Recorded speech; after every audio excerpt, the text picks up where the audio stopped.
Episodio 13. Lo que Bayezid dijo a sus hijos antes de desaparecer. El silencio dentro de la tienda no era paz. Era cálculo. Afuera, un ejército entero respiraba como una bestia cansada, cascos golpeando la tierra seca, cuero crujiendo, hombres escupiendo polvo. Y entre todo eso, el sonido más pequeño, el más indecente, era el que más dominaba, el clic metálico de unas cadenas, rítmico, paciente, como si alguien rezara con hierro. Adentro, una sola lámpara de aceite. La flama temblaba cada vez que el viento empujaba la lona. Olía a grasa rancia, a sudor viejo, a miedo tragado. Bayezid estaba sentado bajo, las muñecas marcadas, los hombros todavía anchos, todavía peligrosos. No suplicaba. No gritaba. No hacía el teatro que los vencedores esperan de los vencidos. Miraba un objeto ridículo en su mano. Una llave pequeña. De hierro. La clase de llave que uno usaría para una despensa. Para un baúl de ropa. Para algo sin historia. Y, sin embargo, ahí estaba, pesando más que una corona. Frente a él, dos jóvenes que eran sus hijos, y que, en ese instante, parecían cualquier cosa menos príncipes. Olían a caballo, a sangre reseca, a noche sin dormir. Uno intentaba sostener la mirada. El otro no dejaba de voltear a la entrada, como si esperara que alguien arrancara el mundo de un jalón. Bayezid no miró a la entrada. Los miró a ellos. Y habló bajo, como si temiera que la llave lo escuchara. Escuchen, dijo. Esto es lo que te enseña a conquistar, cuando ya es demasiado tarde. El mayor inclinó el cuerpo hacia adelante, casi con hambre. El menor apretó la mandíbula para no temblar. Bayezid giró la llave entre los dedos, despacio. El hierro raspó su piel. Un sonido mínimo, que en esa tienda sonó como una sentencia. Me van a odiar por esto, susurró. Pero van a odiarse entre ustedes, mucho más. Afuera, las cadenas sonaron otra vez. Más cerca. La flama se inclinó. Bayezid tomó la mano del hijo mayor y dejó la llave en su palma. Luego cerró esos dedos con fuerza. Hasta que los nudillos se pusieron blancos. Esto no es para un tesoro, dijo. Es para lo que los hombres esconden, cuando les da vergüenza. El hijo mayor tragó saliva. Padre, ¿nos vamos a ir? Bayezid casi sonrió, pero no fue sonrisa. Fue algo áspero. Un gesto de alguien que entiende que la piedad también puede ser una forma de violencia. Yo me voy a ir, respondió. Ustedes se van a quedar, en un lugar que va a fingir que nunca existí. Hubo un segundo en que el aire se volvió más pesado. Como si el mundo supiera lo que venía y se negara a respirar. Y cuando les digan que desaparecí, recuerden esto, continuó, un hombre no desaparece. A un hombre lo borran.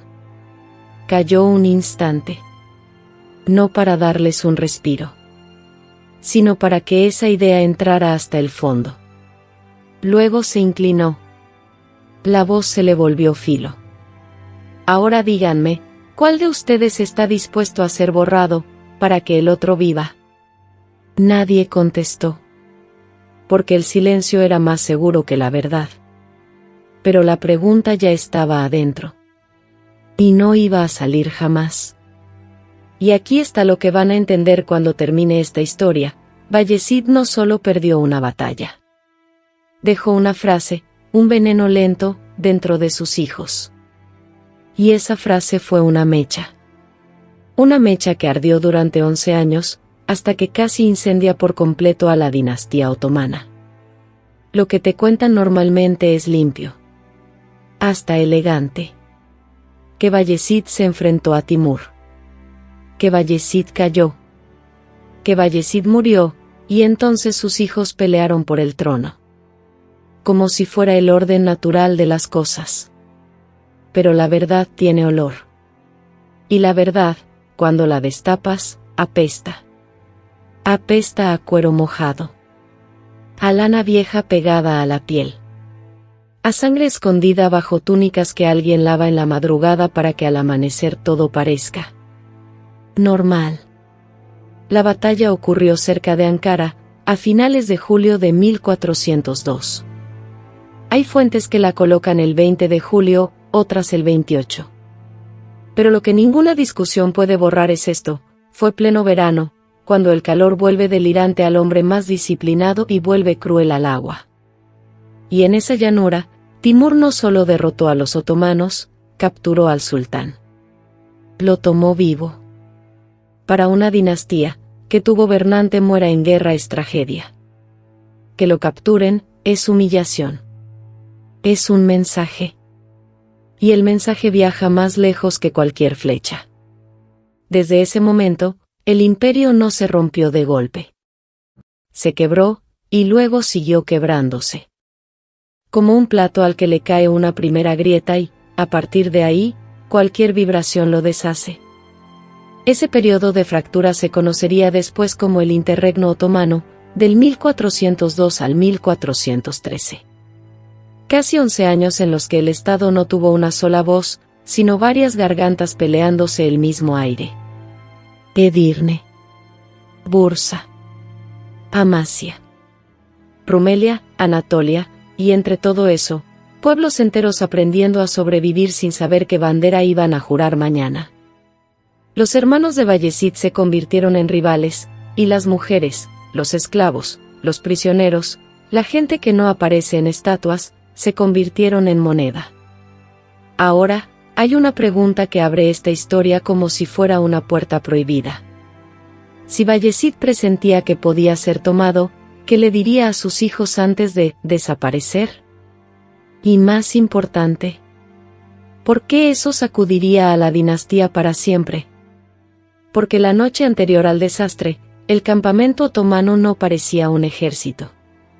Parecía una ciudad hecha de tela y agotamiento. Se oía antes de verse, estacas clavándose en la tierra, piedras afilando metal, el carraspeo animal de caballos que no han bebido suficiente. El aire sabía a polvo, polvo que alguna vez fue camino y que ahora era una tormenta lenta en la garganta. En un rincón, los cocineros servían carne hasta que olía a hierro. En otro, prisioneros cavaban letrinas con una docilidad que solo existe cuando tienes miedo de que te maten por tardarte. Y en el centro, donde las lámparas duraban más, la tienda de Bayezid se sentía menos como comando y más como juicio. No porque alguien lo estuviera juzgando, sino porque él estaba juzgando a sus propios hijos. No por valentía. No por lealtad, sino por lo que serían, cuando el imperio dejara de temerle a su padre. No dio discursos. No narró sus glorias. No se recargó en la leyenda del rayo. Dijo una sola frase, despacio, como si la eligiera entre dientes. Después de mañana, no confíen en ninguna sonrisa que llegue demasiado rápido. Un sirviente entró con un cuenco de agua. Era una muchacha. Se llamaba Merim. Tenía 16 años. Venía de una aldea tan pequeña que no aparece en mapas que importen. La tomaron en una campaña y, desde entonces, aprendió rápido el idioma que salva vidas, callar a tiempo. Sus manos olían a cebolla y ceniza. Sus uñas estaban negras. Pero sus ojos miraban como miran los que ya vieron lo peor y siguen aquí. Ella no conocía los nombres completos de los príncipes. No necesitaba conocerlos. Había visto versiones pequeñas del mismo drama, dos hermanos peleando por un pedazo de pan, un padre decidiendo cuál hijo se queda con zapatos y cuál se queda con frío. La realeza, pensaba, es la misma hambre, solo que vestida con bordados. Afuera, los exploradores traían noticias, movimientos, polvo en el horizonte, líneas que se forman y se deshacen. Se pronunciaban palabras como si fueran plaga, arqueros, caballería, elefantes, y el agua. El agua siempre regresaba. Bayezid apretaba la mandíbula. No pidió plegarias. Pidió obediencia. Y, sin embargo, cuando la tienda quedó casi vacía y solo quedó familia, hizo algo que no encajaba con el mito. Dudó. En esa duda, apareció el padre. Sacó de nuevo la llave pequeña y la dejó en la alfombra entre sus hijos como si estuviera dejando un tercer corazón. Hay un cofre, les dijo. No aquí. No esta noche. Pero existe. No explicó qué había dentro. Solo dijo. Si no vuelvo, no lo habrán juntos. El hijo mayor frunció el ceño, incrédulo. ¿Por qué? Bayezid lo miró como si esa pregunta fuera el último lujo de la infancia. Porque si lo abren juntos, van a aprender la misma verdad al mismo tiempo. Se inclinó. Y así es como los hermanos se vuelven enemigos, en una sola respiración. A lo lejos sonó un cuerno. Bajo. Ajeno. Timúrida. Una nota que parecía el gruñido de una bestia que ya huele a su presa. Merim, afuera, se detuvo con el cuenco en las manos. El agua vibró. Bayezid no se movió. Mejor que uno de ustedes me odie, dijo, a que los dos se amen entre ustedes. Y luego los mandó al exterior. A la noche. A caminar como hombres que ya cargaban un peso invisible en la espalda. Merim los vio salir y sintió, sin palabras, algo helado. Esa llave no era para un cofre. Era para un futuro. Y ese futuro ya traía sangre. La mañana siguiente amaneció como un castigo. El suelo estaba cuarteado. El aire era una cuchillada caliente. Los caballos espumaban antes de que volara la primera flecha. El metal de los cascos y las armaduras se volvió horno. Y entonces llegó el peor sonido. No fueron los gritos. No fue el choque de acero. Fue la sequedad. Bocas secas. Lenguas pegadas al paladar. Porque Timur, y esto lo cuentan varias versiones de la batalla, no solo peleó con flechas y caballería. Peleó con algo más simple. Controló el agua. Se habla de un arroyo, de un punto vital, de agua desviada, retenida, convertida en trampa. Y cuando un ejército debe elegir entre avanzar hacia la muerte o morir de sed, la moral deja de ser moral. Se vuelve instinto. La sed se volvió estrategia. La sed se volvió ley.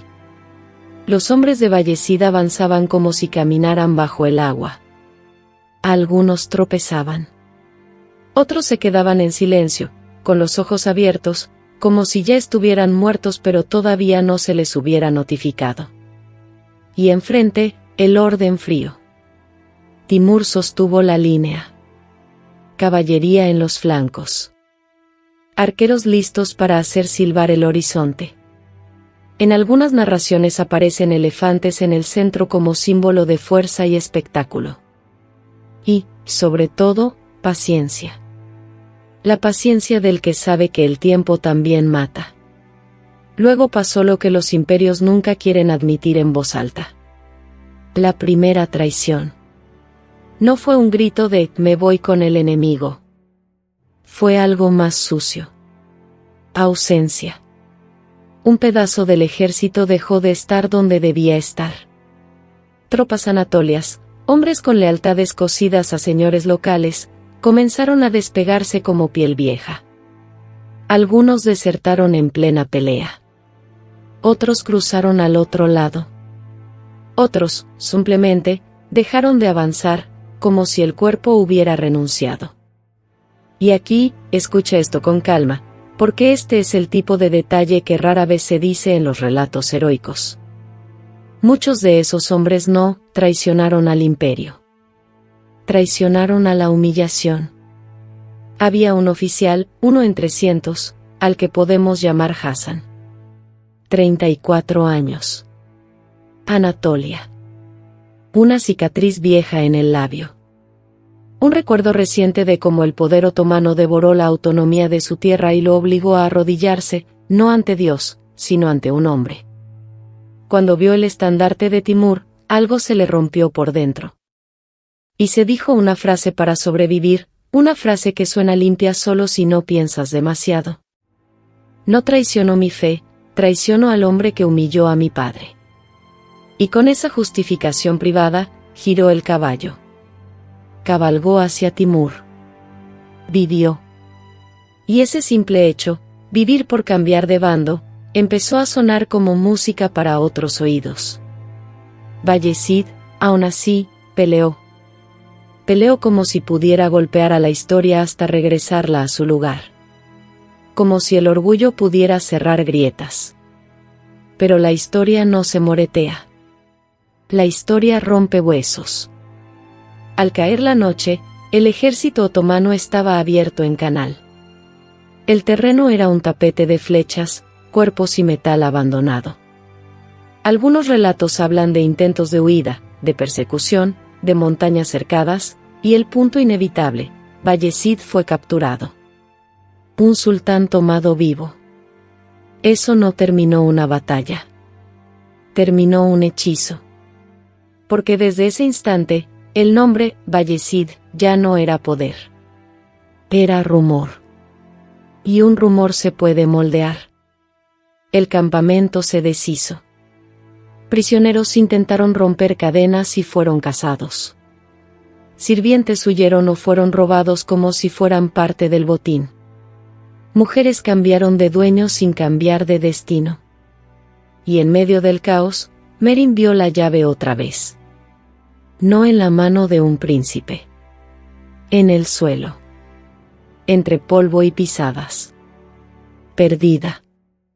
Aplastada por la urgencia. Y entendió algo brutal, con un dolor que no se llora. Si esa llave se pierde, el cofre se convierte en maldición. Y si el cofre es una maldición, los hijos van a matar por controlarlo, incluso sin saber qué contiene.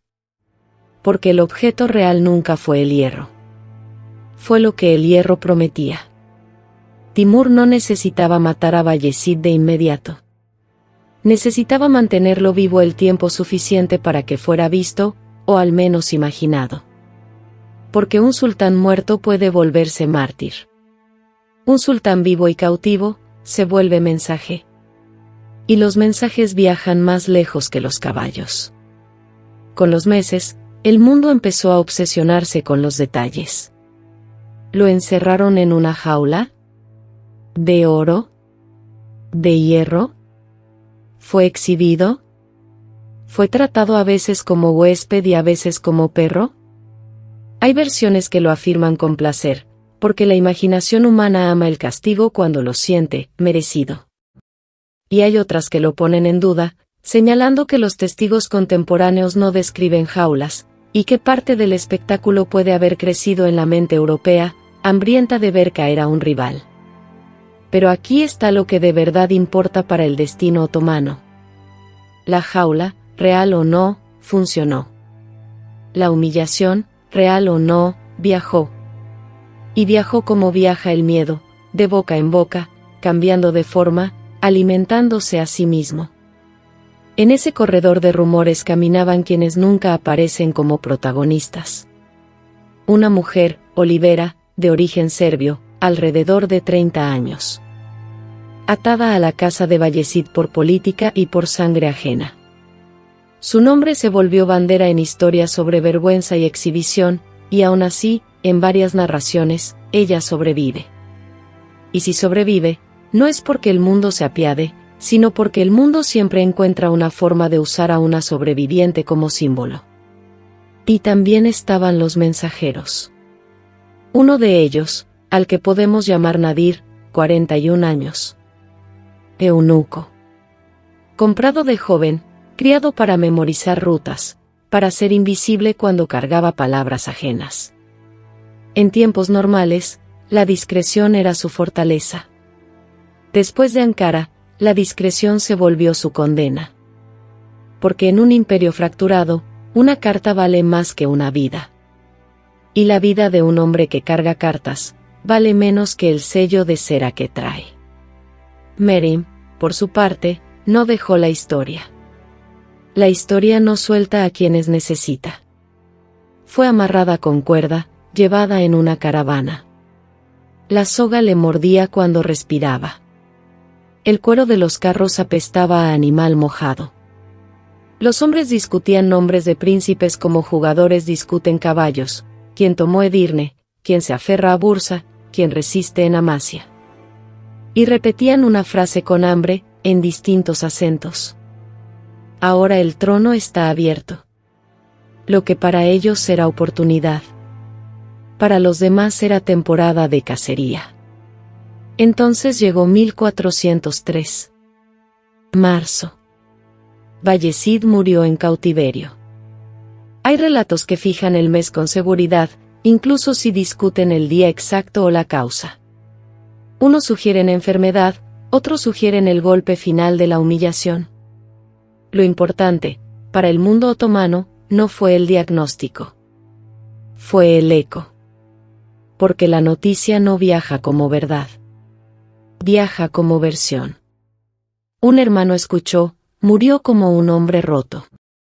Otro escuchó, murió sin inclinar la cabeza. Otro escuchó una palabra que cambia el destino de un continente. Dejó órdenes. Y cuando la palabra, órdenes, aparece, el aire se enciende. Cada hijo empezó a construir su propio aparato de legitimidad, leales, jueces, imanes que bendicen una causa, soldados que la hacen real, con sangre. Y ahí el interregno dejó de ser un periodo político. Se volvió un hambre con uniforme. Bursa sintió el peso de esa hambre. Imagina a Eleni, 22 años, origen griego, viuda demasiado pronto. No por romanticismo, sino por estadísticas humanas, la guerra no pregunta. Ella vende su brazalete de boda para comprar grano. Al día siguiente, soldados requisan el grano en nombre de un príncipe al que ella jamás ha visto. Le dicen que es por el bien del orden. Eleni entiende, en un instante que la quema por dentro, que orden significa que alguien siempre come primero, y nunca eres tú. En Edirne, Marco, 38, origen balcánico. Alguna vez tuvo un papel que decía que era libre. En tiempos de fractura, el papel es un chiste. Lo presionan para cargar piedra, para reforzar muros, para levantar defensas que cambiarán de dueño de todos modos. Él escucha a los soldados discutir cuál hermano es el legítimo, como si la legitimidad alimentara hijos, como si la legitimidad curara fiebre. Y así, la población aprende una lección que no aparece en crónicas gloriosas. Cuando los príncipes pelean, los civiles no eligen bandos. Eligen sobrevivir. La guerra se vuelve estructural. Ya no es un evento. Es la forma del mundo. Y en medio de esa forma, empieza a circular una idea más peligrosa que cualquier espada. Que Bayezid dejó palabras capaces de detener la guerra, y que esas palabras fueron escondidas. Porque aquí viene lo que cambia el color de toda esta historia. Hay una versión, repetida en algunos relatos modernos, que afirma que Timur señaló a un hijo, Mehmed, como heredero preferido, como el que debía sostener el centro del Estado. Y que los otros hermanos rechazaron esa señal, aferrándose a una lógica de sucesión donde cualquier varón de la casa podía reclamar el trono. No necesitas creerlo como hecho absoluto para entender su veneno. Basta con que la gente lo crea. Porque si el enemigo elige a tu hermano, entonces la guerra ya no es solo por poder. Se vuelve purificación. Se vuelve un teatro donde cualquiera puede llamarse patriota, mientras ahorca a su propio sangre. Y si, además, existe la idea de que Bayezid dejó una directiva final, entonces esa directiva se vuelve explosiva. Porque una frase de un padre puede cortar una guerra antes de que empiece. A menos que alguien la encierre. A menos que alguien la borre. Y aquí, la historia entra en una zona donde la documentación se vuelve sombra, y la sombra se vuelve el lugar perfecto para contar una verdad humana.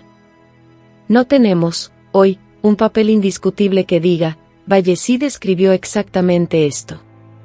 Lo que sí tenemos es el patrón, silencios, rumores, relatos contradictorios, y la certeza de que en una guerra civil, lo más valioso no es el oro. Es la narrativa. Es quien tiene derecho a decir, yo soy la continuidad. Así que escucha esta reconstrucción como se escuchan las historias peligrosas, no como un acta notarial, sino como un espejo. Merim sobrevivió. No porque alguien la rescatara, sino porque aprendió a desaparecer dentro de la cocina, dentro de la ropa sucia, dentro de la rutina. La invisibilidad como armadura. Durante un tiempo trabajó en bursa. Lavaba túnicas. Restregaba sangre que ya no tenía dueño.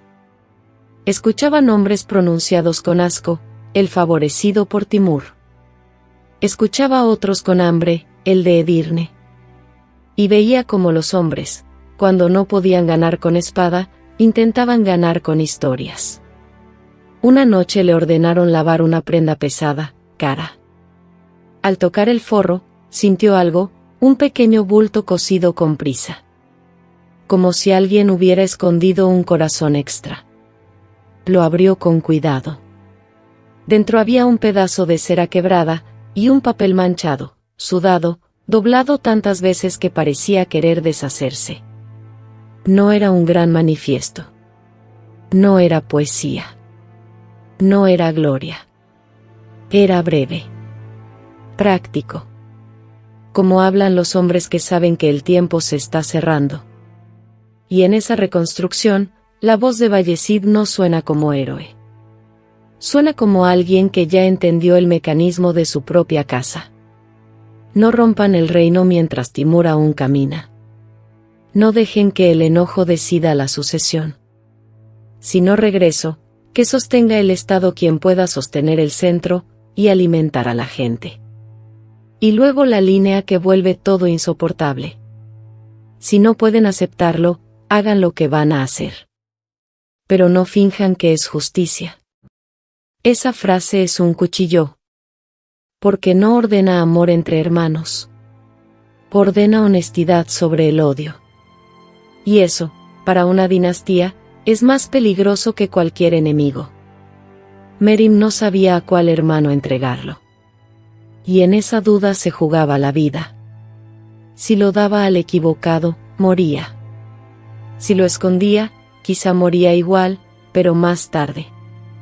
Así que hizo lo que hacen los que no tienen poder formal, convirtió el secreto en su única propiedad. Buscó un lugar. Encontró un cofre de hierro en un cuarto de almacenamiento. Bandas metálicas. Frío. Pesado como una promesa que no quieres cumplir. Metió el papel dentro. Y cerró. ¿Con qué? Con una llave pequeña de hierro. La misma idea. El mismo símbolo. Tal vez no la misma llave literal, pero sí el mismo tipo de llave, la llave de lo que se encierra por vergüenza. De pronto, el objeto que parecía ridículo en manos de un sultán, cobraba sentido en manos de una muchacha sin nombre en los libros. Porque eso también es imperio. Creer que solo los grandes deciden, cuando a veces los pequeños solo tienen que cerrar una puerta para cambiar el ritmo de una guerra. Y mientras los hermanos se devoraban, el cofre se volvió rumor. Bayezid dejó palabras. Bayezid dejó una instrucción.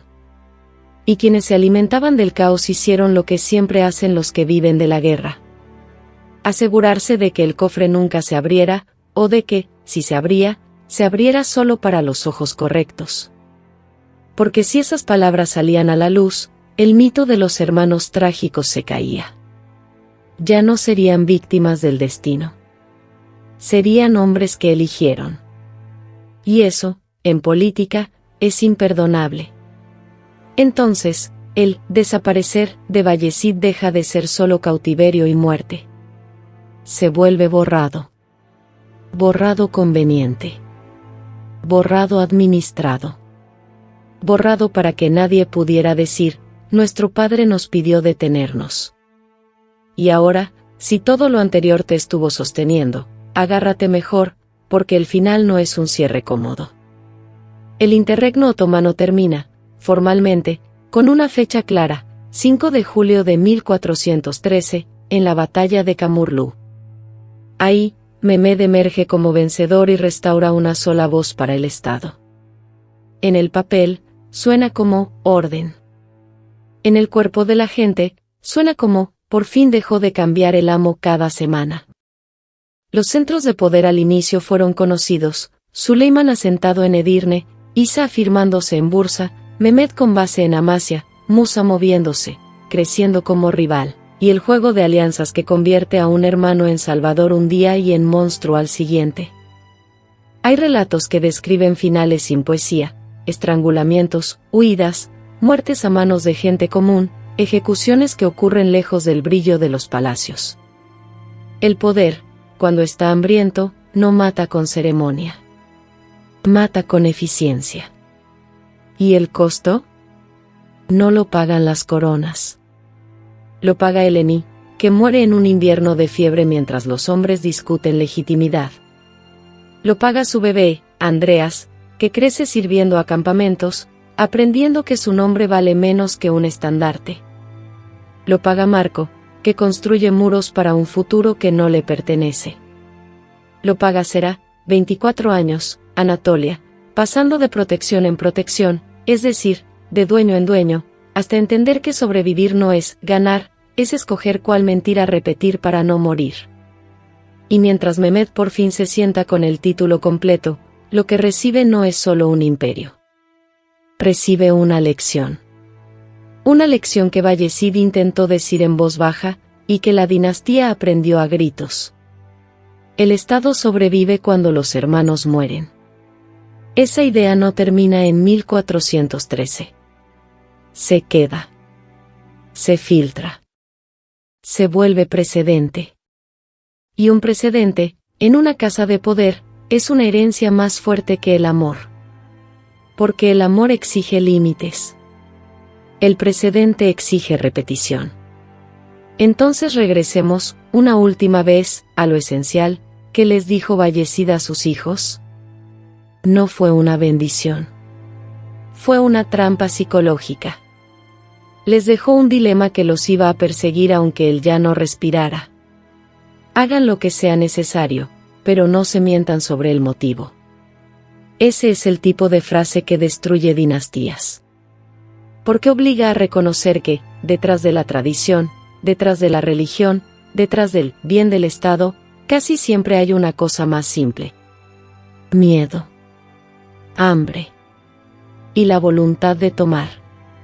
Y si te preguntas por qué esta historia se siente tan íntima, tan peligrosa, es porque no es solo una historia de guerra. Es una historia de familia. De un padre que entiende que sus hijos, para sobrevivir, van a convertirse en algo que él mismo sembró. Y de un imperio que, al sobrevivir, se volvió más frío. Porque sí, los otomanos se recuperaron después del golpe de Ankara. Con el tiempo, volvieron a subir. Volvieron a extenderse. El mundo los volvió a temer. Pero recuperarse no significa ser inocente. Recuperarse significa adaptarse. Y a veces adaptarse significa aprender a borrar gente más rápido. Aquí quiero dejarte con una pregunta, no para darte cierre, sino para dejarte inquieto, ¿cómo debe terminar una historia verdadera?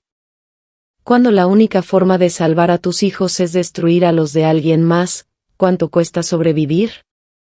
¿Y si un padre le entrega a sus hijos una llave, sabiendo que puede volverlos enemigos? ¿Estaba intentando salvar al Estado? ¿O estaba demostrando que ese Estado nunca iba a salvarse sin sangre? Si quieres seguir dentro de este universo oscuro, donde las decisiones necesarias se vuelven ley, quédate. Suscríbete. Porque esta historia no termina con Bayezid.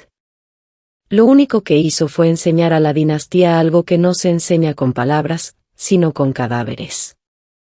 Y al final, cuando todo parece callarse, imagina el sonido. Una llave girando en una cerradura. Clic. Y luego nada. Silencio. Como si el mundo acabara de cerrar un cofre, y todavía no supiera si lo hizo para proteger la verdad, o para sepultarla viva.